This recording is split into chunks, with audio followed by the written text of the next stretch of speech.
Hey, what's up, guys? It's George, and we got New Year's Eve coming up in just a couple short days, and so I thought it'd be a great time for me to share and why I feel that you should keep your goal private of quitting smoking weed. And really, this same philosophy can apply to all the goals that you set. And this may surprise a lot of you and be like, what? Because this is really contrary to what a lot of self-help books and self-improvement philosophy talks about. Oh, you should share your goals with everybody, share with the whole world, because it adds such a high level of accountability and puts pressure on you. And now everybody knows what you're going after, and so you got to do it. And sure, there is some merit to that, and yes, it does add accountability and adds pressure onto you. But pressure isn't always a good thing. And just hear me out and just hear my perspective on this. It doesn't mean that I'm 100% right, but I've always been a big believer in experimentation and finding out how I can make things even better.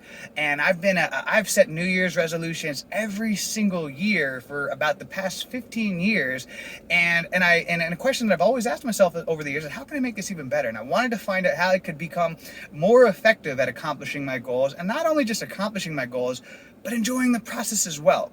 And once I shifted over to start, because I used to share my goals with everybody, and once I made the shift to keeping my goals completely private and not sharing them with everybody, just keeping them to myself, then all of a sudden, not only did I become more effective at accomplishing my goals and accomplish more of them, but also the entire process became more enjoyable.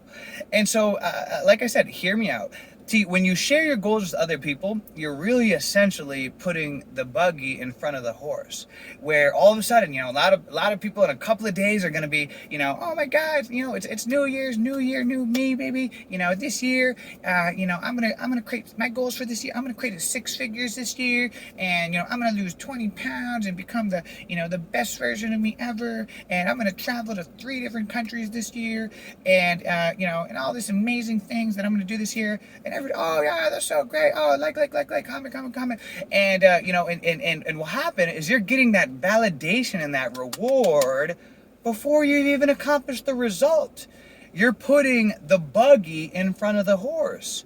Where all of a sudden you tell people, this year, I'm committed to getting in the best shape ever. I'm quitting all the vice. I'm quitting smoking weed, drinking, blah blah blah. And oh my gosh, that's great. Hey, go. And all of a sudden you're putting the buggy in front of the horse, where. And that does feel, you got all that dopamine. Oh yeah. You haven't even accomplished nothing yet. And oh yeah, look at me.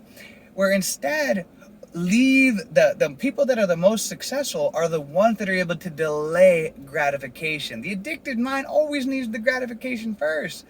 Instead of doing hard work and doing something that, like going to the gym for an hour and crushing it so that you get that good feelings at the end, the addicted mind, all right, now I feel good. Now the anxiety's good. Now I can sleep better.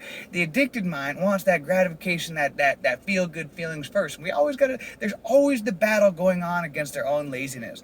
So instead of getting that reward first, all that dopamine rush of telling everybody your goals and everything, experiment for a change and why don't you make it so that let the results speak for themselves.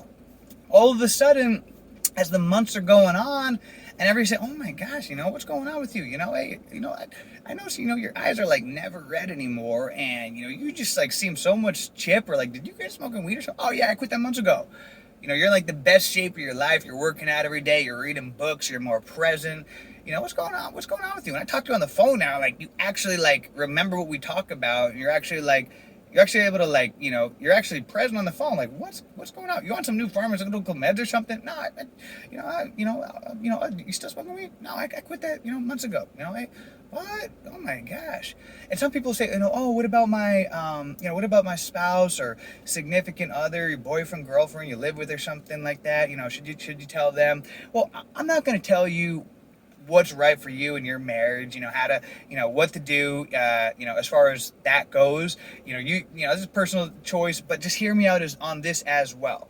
If you failed and relapsed time and time again, and you've told your significant other or your boyfriend, your girlfriend, time and time before that you were quitting smoking weed, you were changing your life, doing all these things, and you failed and you relapsed and you went back, why don't you, for a change, instead of telling them, why don't you surprise them?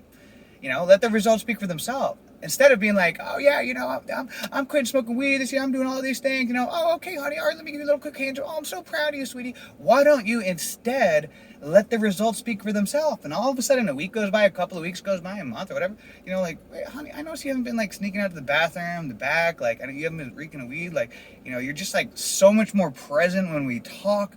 You got smoking weed or something? Like, what's going on with you? Like, oh yeah, I put that down like a month ago. What? Are you serious? Oh yeah, you didn't even tell me. I just was dumb. I wanted to surprise you, babe. I just wanted to surprise you. Instead of me always telling you what I was gonna do, I just wanted to do it, and I just wanted to surprise you. I wanted to let my results impress you. What do you think about it? It's been a month, couple of months. See the difference in this? One, it's like, oh, okay, sweetie, I'm gonna support you, make you chicken soup every night. Oh, you're going through the withdrawals and everything. No, why don't you surprise? You know what? Let that be the reward. Dangle that down. I'm gonna surprise my significant other, my boyfriend, my girl. I'm gonna surprise them. They probably lost faith that I can even do this. Instead of them needing to tend to my physical, withdrawals and, make me chicken soup every night and tuck me in and give me a kiss on the, because I'm going through withdrawals. I'm gonna shock the hell out of them. And let that be that reward, the dangle at the end of yourself. I can't wait till I hit that 30-day, 60, 90-day mark and I say, guess what, honey? I haven't smoked in 3 months. What? Are you kidding me? I thought something. I was wondering if you got on like some new pharmaceutical meds or something. Like what? I knew something was different about you. But one, you gotta earn that validation, that. You see what I'm saying? And this is the difference. And a lot of people, just like I was saying in the beginning, like it adds pressure when you tell people initially what your goals are and everything. That can also make it a very uncomfortable experience because we got this pressure on us. Oh my God, what if I fail? Just because you don't share your goals with other people doesn't mean you're guaranteed you're going to accomplish them. But it also removes the pressure. Where we live in a society where we love to have pressure and, everything's going to be more, so the more stressed you are in your life, the better. But I've come to find in my life that it is a lot more enjoyable to operate through life with peace and contentment than having pressure all the time and enormous amounts of stress. I try to live my life now, and I encourage others to live their life with less. There's a lot more joy in life in living with less stress, less pleasure. I always call myself, I'm an easyologist. I don't like my life to be hard anymore. I used to always make my life harder. Now I try to make my life easier and flow with life. And as I do that, my productivity goes up. I'm a better father. I'm a better athlete. I'm a better all different areas of my life because I'm not trying to force things. I'm just flowing with it.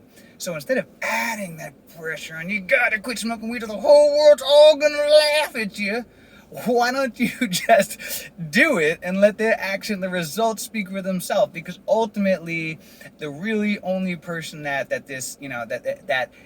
you should be concerned with letting down is that man, that woman that you see back in the mirror. This is the journey of self-discovery. This is the journey of self. And it's really just a journey between you and you. It doesn't matter what other people think, whether you relapse, or whatever happens now, however many times that it takes you, it doesn't matter. It doesn't matter what anybody else thinks. This is a journey. This is the battle within, the battle for your soul, the battle for, and it doesn't matter. You're not, so it's not about letting other people down and what other people think about you. And oh my God, you said you were going to get clean. It's over and you failed at it. No, this is the journey of self. Okay, so this is just food for thought, guys. It doesn't mean that I'm 100% correct in this philosophy. This is just what I found for me and allowing me to become more effective at accomplishing my goals and live my life with ease, and also to help more people to be able to effectively accomplish their goals of quitting smoking weed and enjoying life. But if you find that doesn't work for you and that you find that you're better off sharing your goals with the whole world and just telling everybody, then keep doing that, all right? I'm not saying that this is 100%, a black and white solution for everybody. I think we do got to do experimentation and find out what works for us as individuals.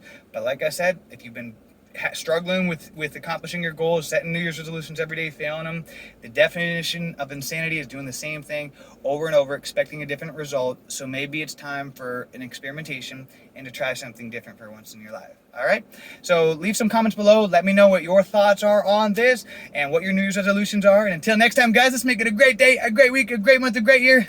Let's make it a great life.